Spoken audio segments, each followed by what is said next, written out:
go straight to you, Arthur, as you're settling in there. Mate, second year with Todd at the helm. How's the season shaping, and what sort of areas you've been looking at to improve off the back of 15? Obviously, we've got a very young group, but we're looking for steady improvement from that group, but also having TC going into his second year. New game plan last year, new coach.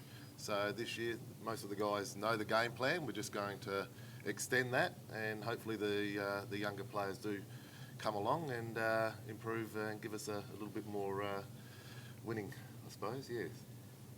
And Robbie, welcome back to WA, mate. It's great to have you here. What attracted you to the position, and what lies in front of the Sharks this season?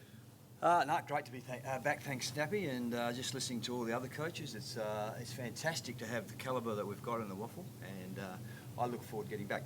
I think really it was just the chance to coach in my own right, plus family, and it's been a really interesting time.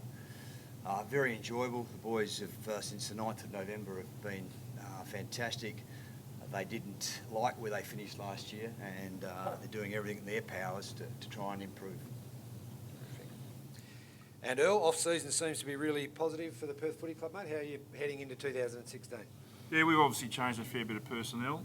Had a few out again, which has been a bit of a trend over the last couple of years, but we've got some top-end talent in, so and they've set some really good standards on the track, which has had to happen. The group's pretty buoyant, they're pretty close, they get on with each other pretty well.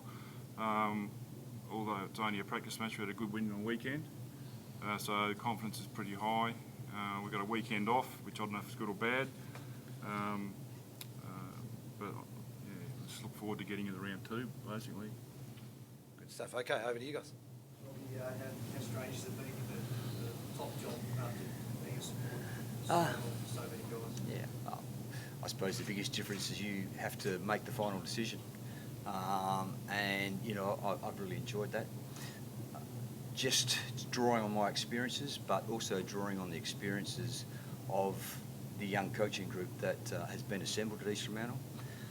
Because I think in coaching there's no right or wrong, and it's just about making decisions that's best for that group. So the challenge for me has been learning about the group. You're walking into a club or an organisation not knowing basically anyone.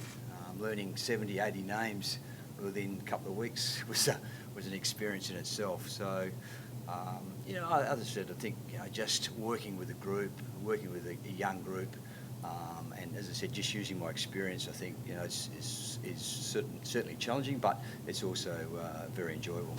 What are some of the things that you think you can bring from AFL level back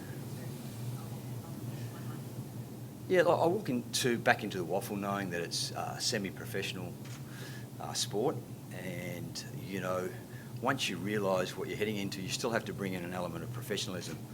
So I suppose I've just been working with the other coaches to make sure that players commit, and when they commit, that it is about the East Fremantle Footy Club, and that's been fantastic. As I said before, the players are really keen to want to improve. Finishing second last, and I suppose I came back and drew on my experience from last year. I mean, very similar situations for both clubs. Mick Malthouse parted ways and Carlton finished last. East Fremantle, Steve Maskos parted ways and they finished second last. So being able just to talk about those sort of things and work on those. But, it doesn't matter what competition you play at, you have to have a really good level of fitness, and you have to understand how you want to play.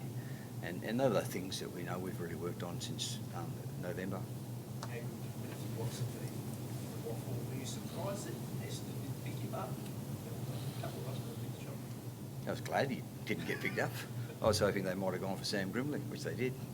Matthew Watson's got a lot to offer. He's only 23 years of age. He's had 5 or 6 years experience at the AFL. Didn't quite get to where he wanted to go, but it doesn't mean he can't get back there. And I've worked with him for 3 years. I can understand that he has real impact on a game. And from an East Fremantle point of view, from all reports, that was the type of player they needed. He still has to work hard. He still has to commit. But the good part is he's fitted into the club really well.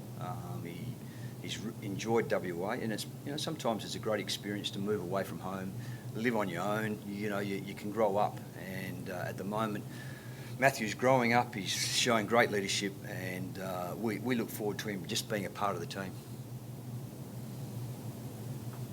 Earl, you guys have probably been some of the busiest in the off-season. Can you tell us a bit about the senior recruits and what you're doing? Yeah, I mean, Clint's probably the highest profile guy we've got in, and he's been fantastic around the group. He's been pretty quiet, and I've had a couple of chats to him, and he just wants to earn the respect of the group before he starts having impact on them verbally. But he's just setting some standards at training, like I mentioned before, that everyone's going along for the ride. And I think in the past at the club, we've tolerated guys because they've got a bit of talent, not putting in at training and not having that excellence in mind. And now we're getting to the stage we've got a young group who've stepped into leadership and roles, and they're not tolerating that anymore. So the few guys, we'll keep turning them over because they're not working hard to be the best players they can. So he's certainly added to that. And Big Gus, he's off hiking in New Zealand with his old man at the moment, so I said just make sure you don't fall off a cliff. But he's a really likeable bloke and got a bit of size about him, which we lacked last year. A bit like Matthew Watson, Spencer White comes in, he's only 21. He's still growing up too. It's probably his opportunity to he had a lot of adversity growing up. He lost his father at a pretty young age, so he's probably over here to do that. And he's a really likeable kid, so he's going to be frustrating along the way, but he's got some really good talent, like high-end talent, and speed and marking and hopefully goal sense. We've got a few unheralded ones, from Vic Country, and a young kid from Sydney is going to be pretty good too. And then Lane Wilkins has come over from Peel, and he's a bit of outside run that we lack as well. So, yeah, the mix we've got at the moment is pretty good in terms of position as well as age. So, yeah, like I said before, we're just waiting to really test ourselves in a proper game, and we get that opportunity against Billy's mob. Hopefully they bash up each other this week, and we'll see how we go in round 2. Is this the great finals final? I'm not making any outrageous statements after last year. I think you might have mentioned we might have made the top 8, which we failed to do. So we're not even focusing on the outcome at all. It's all about getting the processes right, our ball movement, our structure. And so far, there's been a lot of improvement. But we watched the tape, and we still see areas we've got to work on, and we'll continue to do that until we get it right. So you probably want me to tell you where we're going to finish. I've got no idea. Could be 9th again. I mightn't be here next year. But, I might be speaking a bit earlier, which is the aim. I might be in the second group of coaches to get up here, which would be fantastic.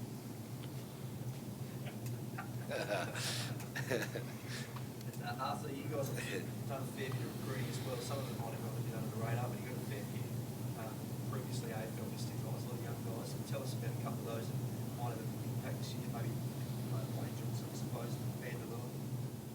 Yeah, a couple of guys who have come through our system, 4 of them this year, coming back to the club. Probably not the AFL career that they expected, but they're all very keen to make an impact back in the WAFL and hopefully give themselves an opportunity to get back. Mason Shaw is tracking along really well after an interrupted career at Port Adelaide with a few injuries. He's looking very strong now and looking to make a big impact. And Blaine Johnson, I think, as Robbie knows at Carlton, Blaine's a hard worker, and I think at the WAFL level he'll have a major impact. His work ethic is second to none. It's fantastic. Mason Shaw as a junior beast. Do you think he could get back to being that kind of player, get that confidence back after his body sort of betrayed him? Mason is a confident player, confident person. I have no doubt that he'll have some sort of impact this year, and knowing him through a lot of development football, he will have an impact. He's already influenced the playing group. His leadership qualities are fantastic, and that was recognised through the player vote. He didn't actually make the leadership group, and it's purely because he's new back to the club, whereas a few of the other guys that have been in the leadership group are making probably a more of an experienced sort of group. But Mason's very, very close to being a leader, and he's probably a future leader of the club down the track. Just lastly, Jordan Matsira, what kind of impact do you think he'll have this year? Do you see him playing a lot of senior footy, or is he not quite ready? Where do you think he's at? He had a bit of an awakening on the weekend, played his first game against the big boys, and he learnt quite a lot by failing, but he is very keen. hits the track, very impressive on the track. Uses the ball well going inside 50. And I think he will definitely have an impact towards the latter end of the year. His work ethic is great, and he wants to make sure that he upholds the Matura name. He wants to make his own way and make sure that he's looked upon as not resting on his laurels, but making an impact with the way that he goes about things.